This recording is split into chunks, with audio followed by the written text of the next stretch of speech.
the moon. There's no chasing after you.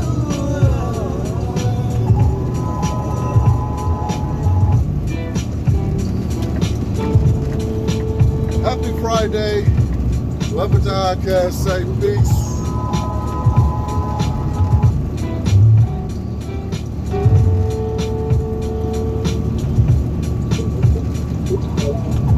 So,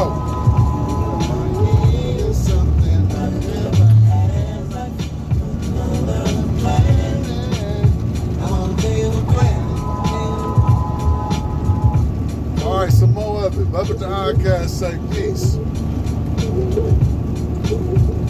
Love it to podcast. Words for the day. Isms.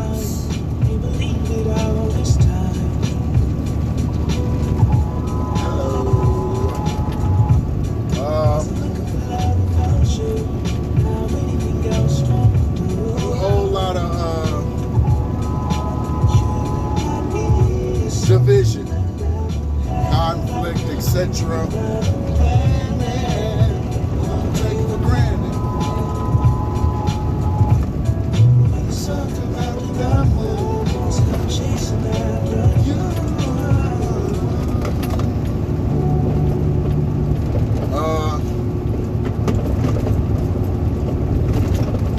Yeah, so Love it to Podcast, say peace. Love it to Podcast, word for the day is going to be stoic. Stoic. Like, able to tolerate stressful, unfavorable, painful, harmful conditions and not really show your emotions. Also, the ability to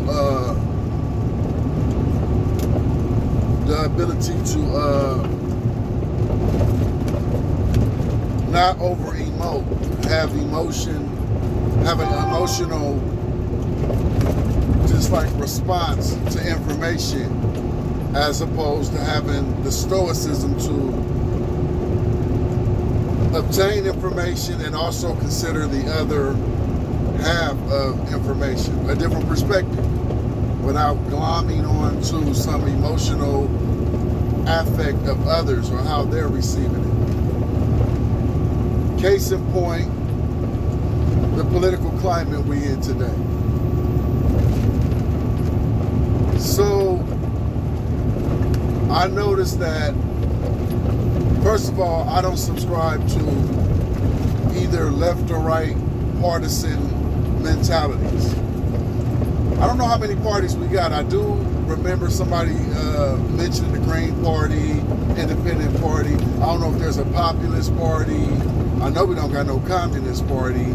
Or you're a socialist. All these different ideologies don't matter, because the firm grasp on the political stage has always been, or for the most part has always been, Democratic and Republican. So if I'm wrong, I'm not quoting all the way facts, historical facts. It's just to my recollection or to what I remember being taught or my understanding. Everybody's throwing around this democracy word, but America has always been a republic when you look at the original Constitution and the institutions within that Constitution. Every amendment, every part of it. But we claim Western democracy, so cool, whatever. It's not. I have an understanding of where the foundation of where our culture in America comes from. I know. I'm not talking about the social culture, music, and all this. I'm talking about the basic foundation that our legislations are built upon. I understand what region of the world that comes from. So cool. Here is my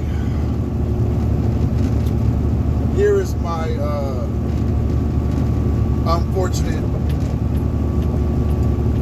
and exhausted disposition on the political climate. Trash. I do my level best with very limited understanding of political jargon. At times I can't cite policy, but look up certain policies when I hear these different people, no matter Republican, Democratic, or Democrat, I'm neither one of them. I don't get my news, if that's what you want to call it, from just one side, NSBC, Fox News, and their affiliates that glom onto their revolving talking points. I say trash because I'm not really hearing much policy. If you're going to these very biased and partisan individuals for any knowledge of what these policies are and what it would mean to the common man, the blue-collar worker, even lower class. I always hear people say, I'm trying to get the vote of the upper middle class or the middle class. Maybe it's because they feel the lower class don't vote. And I guess, on the stage, if you don't vote, you don't count. But are we not all Americans? In my opinion. But even some of my people, I know way more of my partners. Shout out to Big Plex. I can say Plex name because if you ever check out this station and you go into the BUB-IT, the actual podcast form, audio, and the very few video clips that we have, that's Plex and Black Yang. So I can say him on this segment. This is the segment of this channel. I've heard them say that they were with Trump at one point, and I got not Plexus, but other brothers say I'm voting Republican. One even told me, no, I am a Republican. I'm like, nigga, I never knew that about you. I don't care. There's nothing wrong with it. Me, myself, when it comes to my voting, I am guilty of mostly voting for like local stuff. When I hear that they're voting in a new chief of police or something like that, a sheriff or, a councilman or something that's going to have to do with, I guess I feel more tangible to where my vote may have some significance. President and all that shit, because people don't have the ability to have a stoic disposition on what's going on. They're very emotionally involved with these candidates. I don't know none of these motherfuckers personally.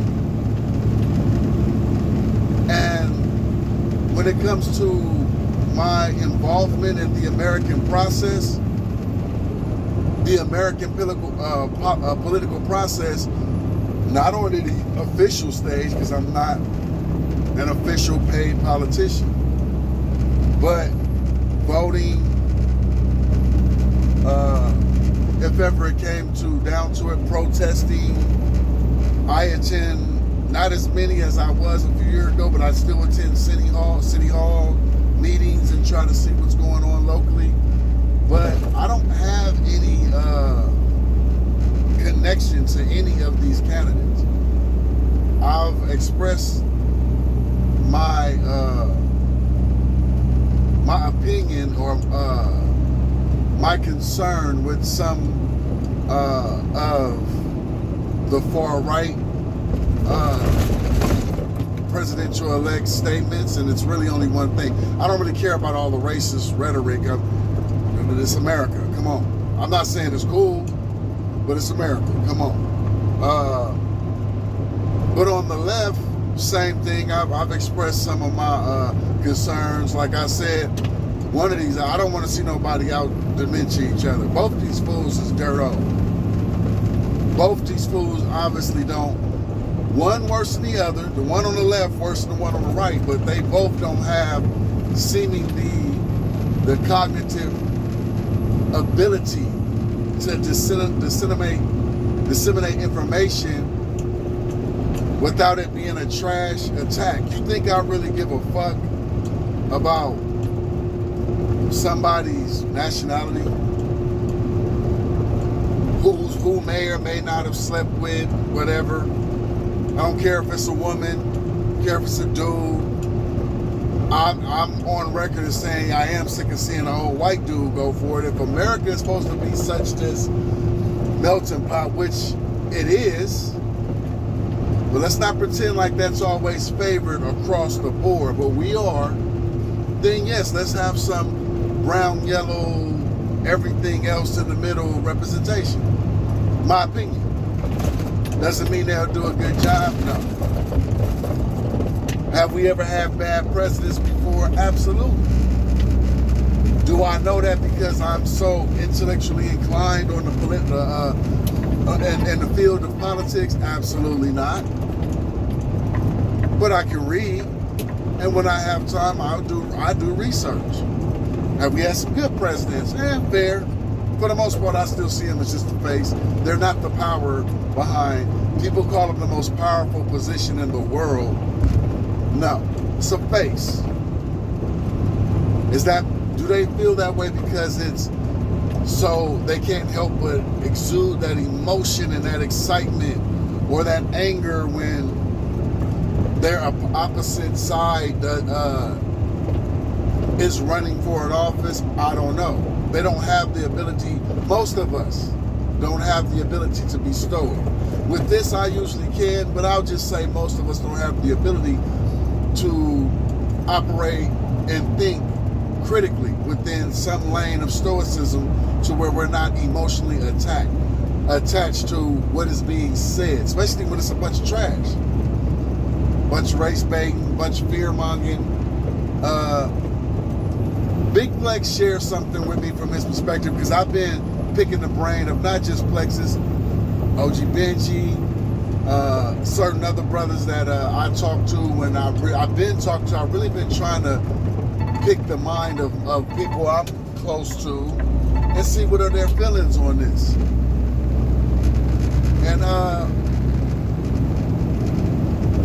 both my brothers are way smarter than me, and they say even though a motherfucker like Trump say, I want to be a dictator for a day, he can't because there's the military and he doesn't really own the military. There are generals and the military that will be like, what the fuck we gonna yield to him for when I run the troops? And I get it. I asked them, wouldn't this open up the door for some sort of tyrannical dictatorship, either way it goes? And they both agree, but they believe it wouldn't be that. They both say there wouldn't be a civil war. I'm not so much really worried about that as much as I'm worried about the level of violence that already springs up throughout the country. One of my brothers, Big Plexus, says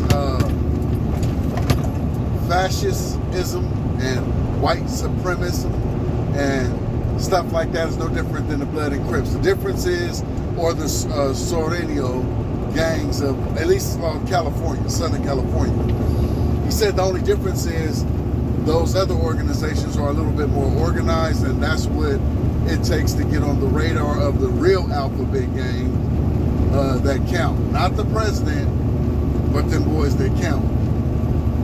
You know, alcohol, tobacco, firearm, ATF, CIA, FBI, what is it, Homeland Security, H, whatever they are. That's the alphabet gangs that'll come get that ass, right? So his point was because of their inability to organize, they're not really worried about that as much as they are worried about those who have the ability or are showing the agenda to organize. Okay, I could dig it, but they're still labeled as terrorist organizations. Narratives can be built around anything that is going on in this country.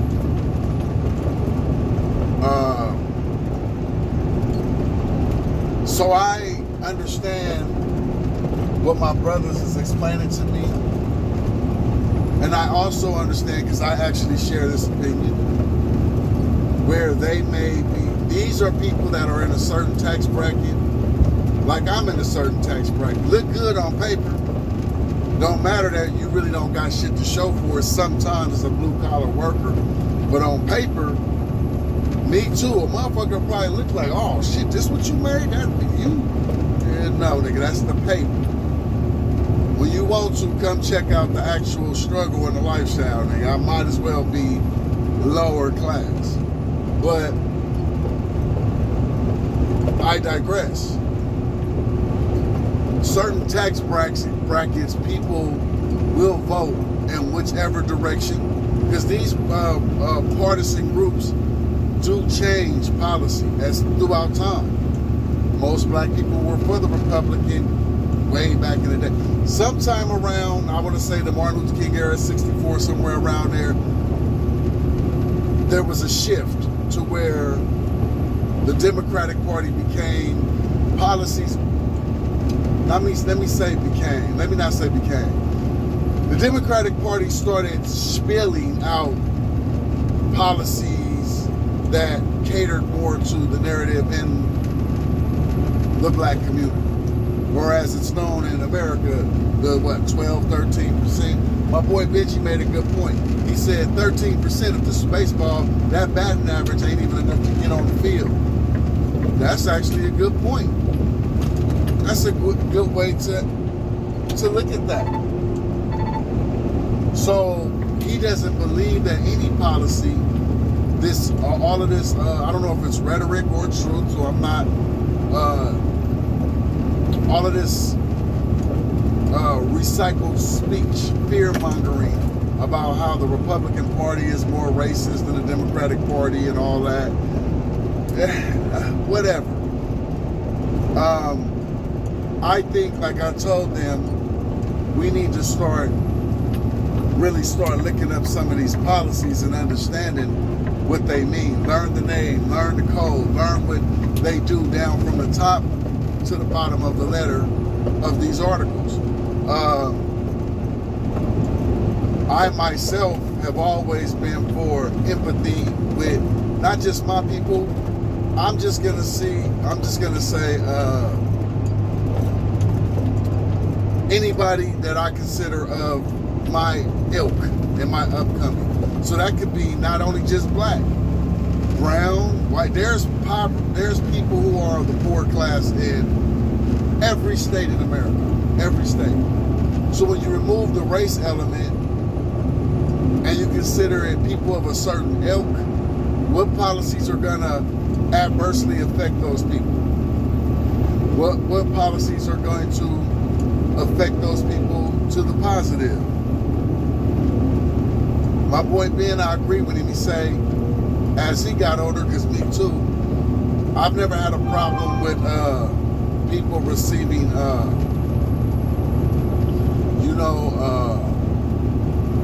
let's say aid or help.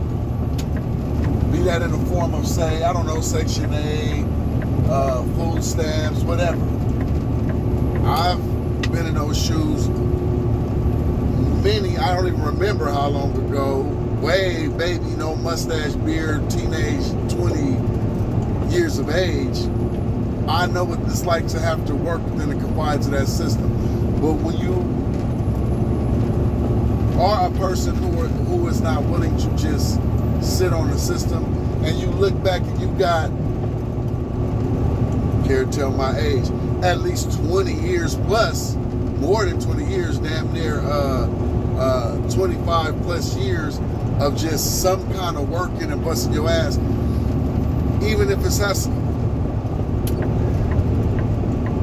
You don't want to look up and be paying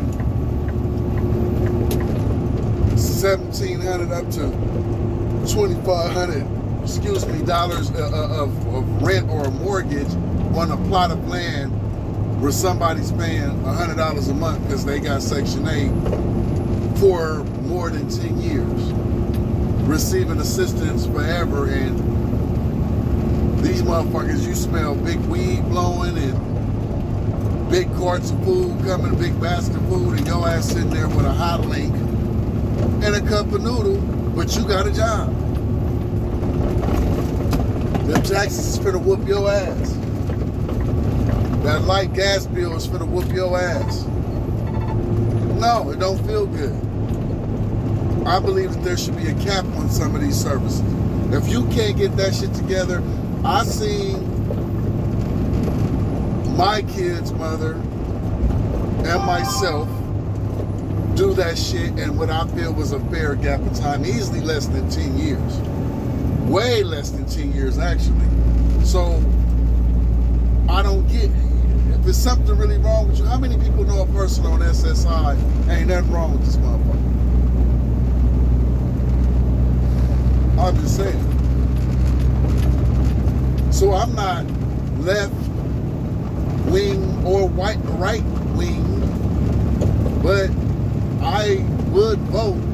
I don't care what partisan hosts the bill if it's something that is going to benefit people of my ilk and be something maybe good for my children. I may never be, I'm pretty sure I won't be here for any level of justice, criminal justice reform. I'm pretty sure I won't be here when the so-called good cops, because I no longer am a believer in all police are bad, but I have very few examples of where a police performs misconduct and his partner, his or her partner, right there and be like, no, de-escalate the situation, or be like, you know what, that was an unjust shooting. Drop your weapon, turn around, put your hands behind your back, you're under arrest, I'm calling for backup. The courts will filter out if you're actually innocent or not. But in my eyes, as a quote-unquote good cop, this was not a clean shoot. This is not proper conduct. This is actually abuse of authority, gross abuse of authority. I probably won't be alive if that ever happens. Don't know if it will. But if it ever does,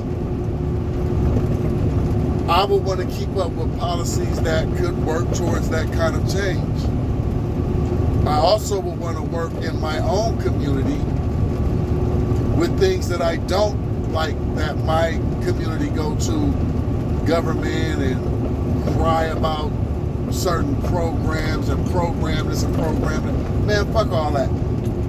How about we stop this recycled mentality of, oh man, I ain't finna be no police or something. Now, if you have been involved in certain organizations of the street, I get the mentality.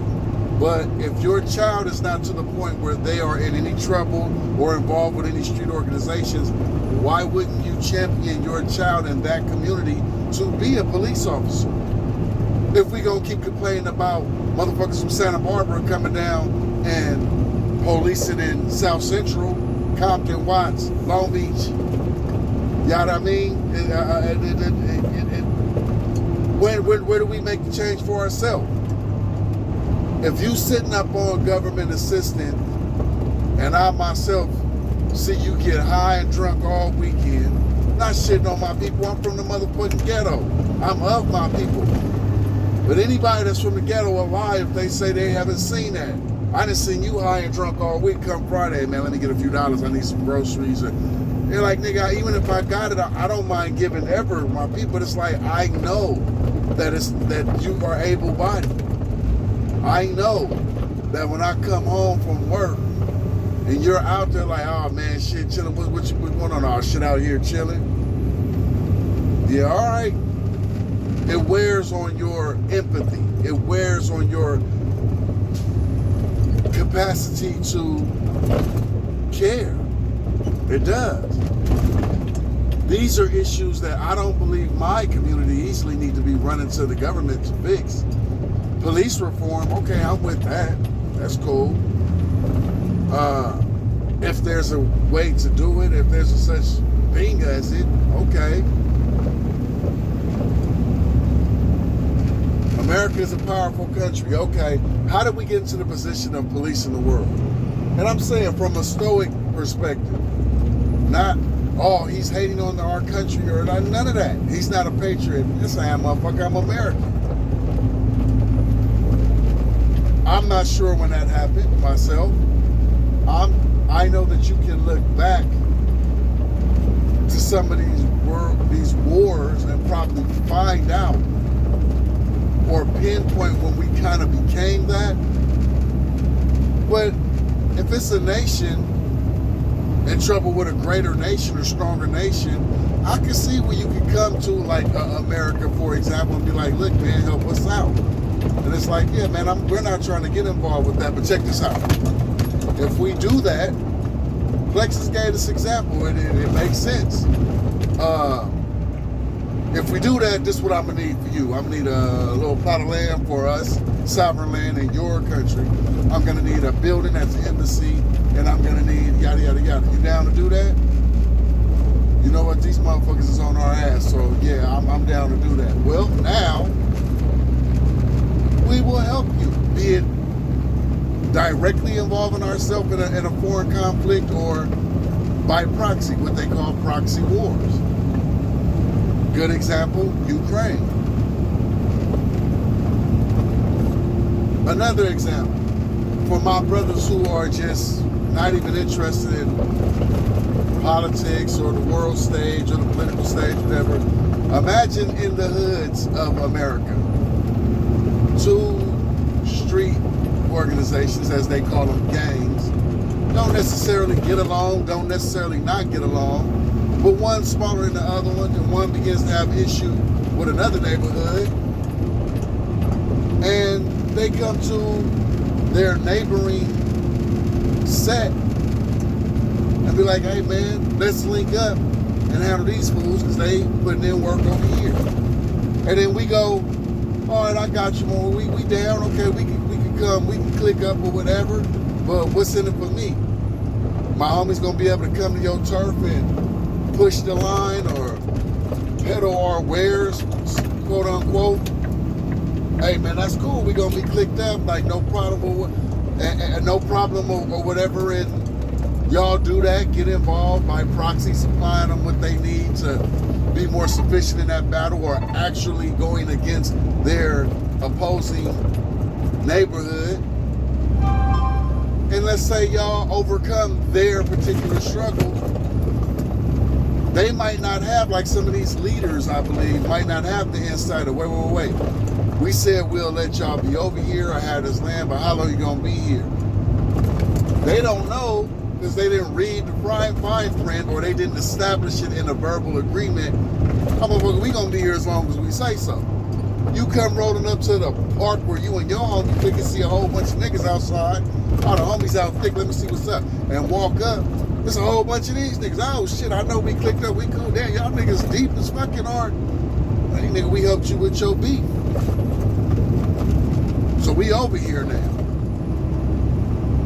For a more layman example, I guess. And perhaps that practice over time is what instituted my country, our country, as a world police. I don't know. I'm just saying. So, as those examples correlate to Stoicism, those are very intriguing, stressful scenarios.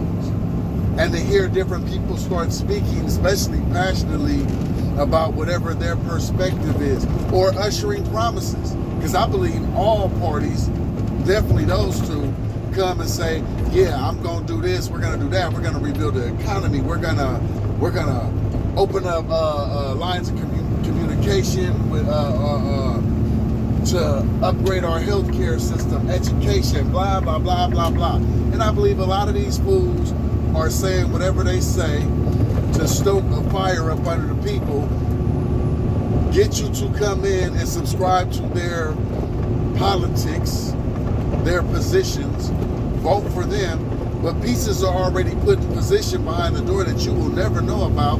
And once they're in office, they go ahead and put those pieces into play and kill all those bills and policies that they said they were going to do for you, especially if those bills and policies are in direct conflict of what their party's politics are. Not going to go against their own party. What's the lady, Nancy, Stacy, whatever, Haley, whatever her name is, the lady who temporarily threw her hat in the ring? I'm going to run. I will never Trump. JD Vance, I'm a never Trump. Now everybody Trump. Okay, We're not going to go against our party, not saying they should, but it's the hypocrisy of it. And it's in our face and obvious that these people don't give a fuck about what we're talking about, what we desire, what we need. Not the commoner. Nope. Can't get me to buy into it. I don't believe it.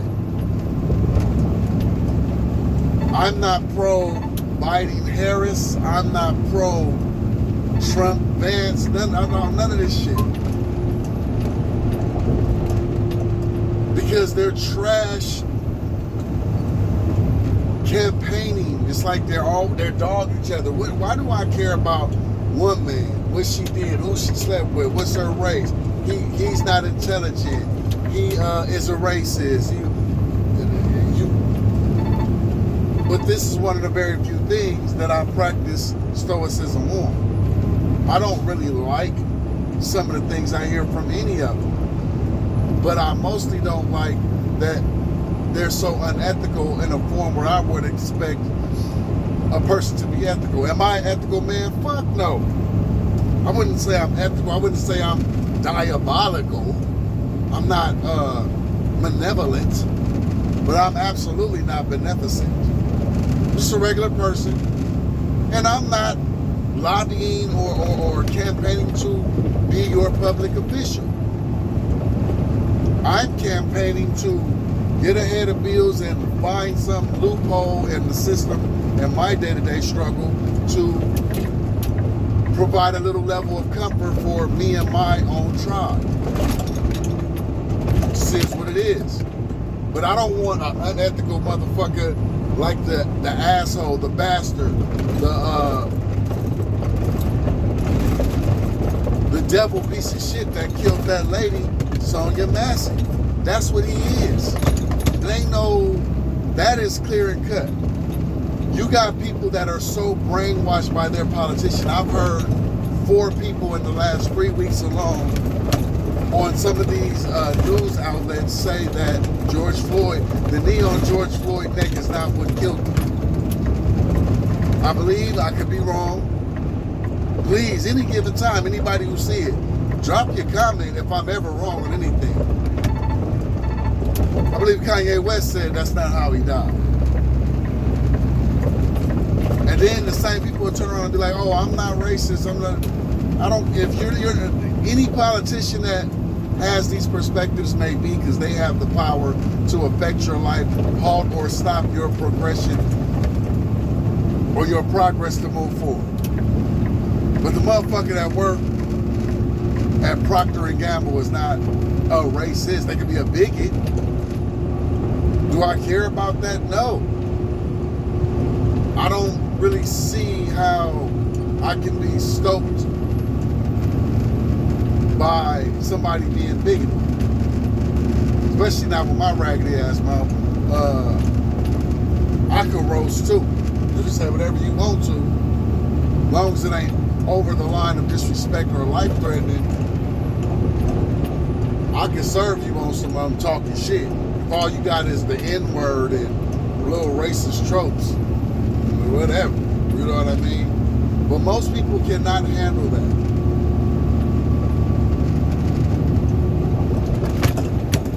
I advocate for people to stop glomming onto these personalities, these political personalities, you can deem yourself whatever, a member of whatever party, or label yourself red or blue state.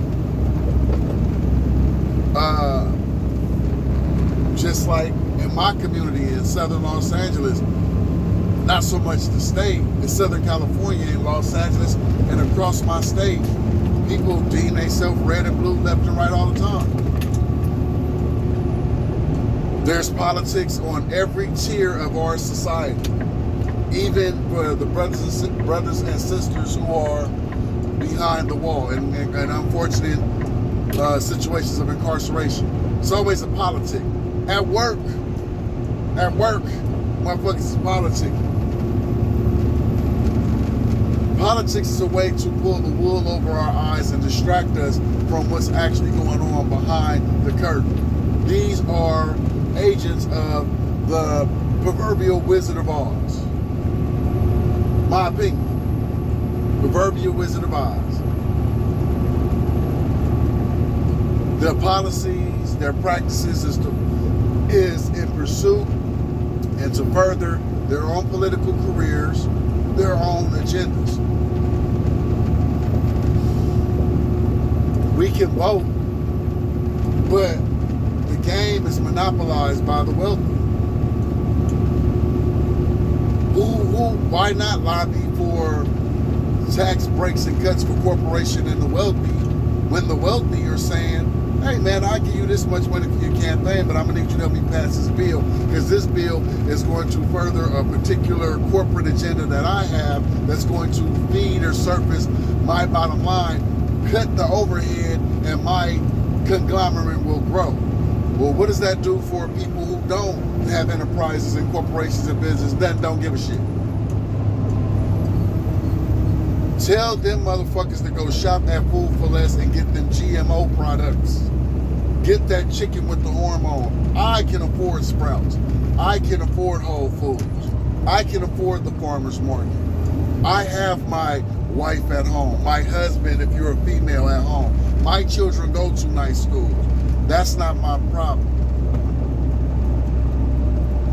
That being said, there is no way that my small voice can reach or the heart of a person who's driven by power.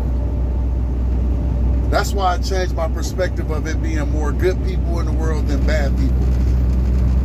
Good people aren't necessarily in pursuit of power.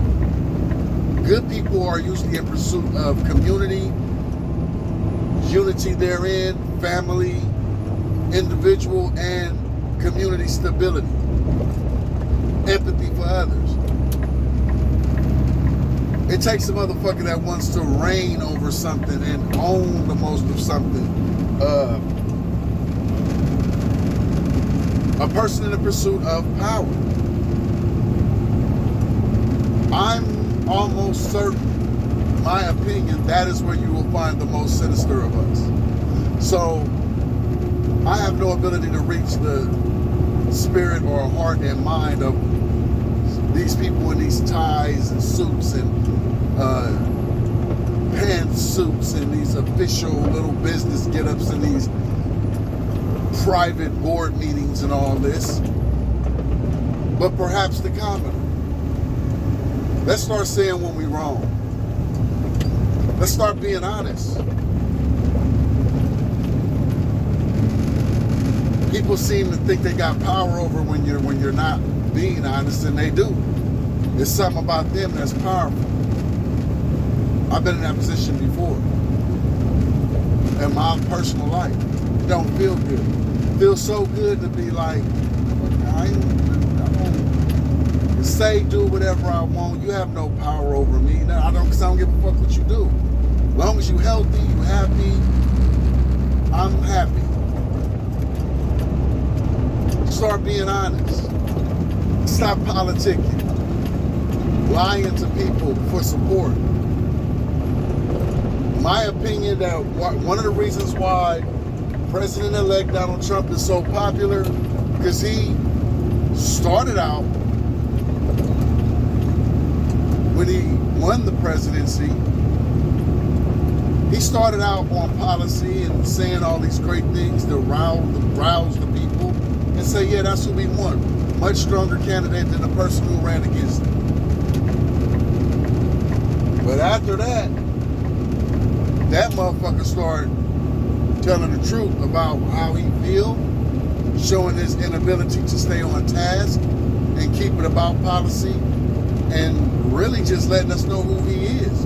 I would want my police officers, firemen, paramedics, police officers, legislative workers, judicial workers, judges, bailiffs, every executive official on the executive branch of our government to be ethical.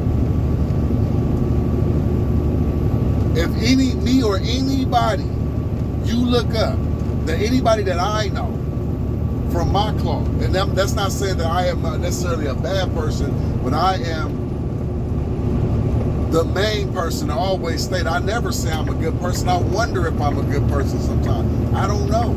I don't really think so. I have a lot of supporters, new and old in my life, that tell me I am a good person. I might not see it. Maybe they see something I don't. But if you see me or anybody from my tribe, if I see any of my homies with a suit on CNN or any major network, any platform, talking about, yes, we're trying to push this policy in our party, I'm going to be like, that nigga lying. And that's what you should say if you see me. I just was with this nigga. This is not an ethical nigga. Not to be in that position. He's not going to harm a child. He's not a rapist. He's not anything like monstrous in my society. But you know that nigga is high somewhere with some bride's thumb wrapped around his head and a whole bottle of cognac at a party somewhere doing the motherfucking Tootsie Roll on somebody's glass table somewhere. But I look at him right now on CNN talking all this political jargon. That nigga's lying. I would prefer somebody ethical to be in these positions. But truly ethical, truly moral, truly has a possessing a conscience. But I don't necessarily have any control over that. So, just my opinion again. BUB-IT Oddcast does say peace. BUB-IT Oddcast word for the day is stoic. We don't have or possess the ability to be stoic with anything on the political stage. I understand why not in our personal lives. I get it. We're personally involved with that. And so a person can trigger us with their words and have us jump out the window and be like, oh, I'm against that. I'm going to vote this way. But don't even know what the policy, don't know this person's policy, don't know their position, don't really have an idea of what kind of person this may be. But hey, BUB-IT Oddcast does say peace. BUB-IT Oddcast word for the day, stoic. Less emotion, less of what we don't like, less of what we do like, more of what would be of service and what would actually be better. I'm just saying, happy Friday. And I hope everybody has a great weekend.